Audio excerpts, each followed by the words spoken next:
ఎన్టీఆర్ జిల్లా పోసాని కృష్ణమురళి అరెస్టును వైసీపీ నియోజకవర్గ ఇన్ఛార్జ్ నల్లగట్ల స్వామిదాస్ ఖండించారు. రాజ్యాంగ విరుద్ధంగా అరెస్టు చేయడం కక్షపూరిత చర్యలు కాదా అని ప్రశ్నించారు. కూటమి ప్రభుత్వం ఏ విధంగా అయితే వ్యవహరిస్తుందో భవిష్యత్తులో ఇదే గతి మీకు పడుతుందని ఆగ్రహం వ్యక్తం చేశారు. కూటమి ప్రభుత్వం ఇచ్చిన హామీలు అమలు చేయకుండా ఈ విధంగా డైవర్షన్ పాలిటిక్స్ చేయడం అన్యాయమని అన్నారు.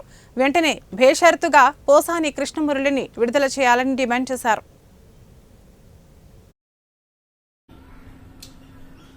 బంతిని బలంగా ఏ విధంగా కింద కొడితే పైకి లేస్తుందో రేపు కూడా మీ పరిస్థితి.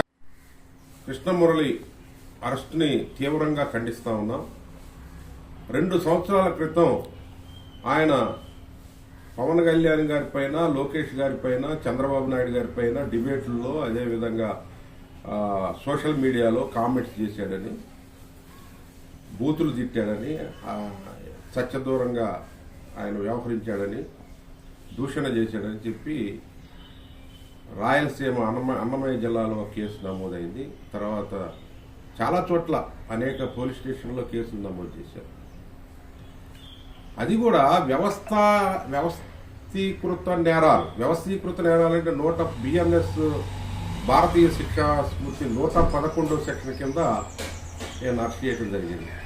దీని మీద ఆల్రెడీ హైకోర్టులో చాలా స్పష్టమైనటువంటి తీర్పు ఇచ్చారు. సోషల్ మీడియాలో అంటే వ్యక్తిగత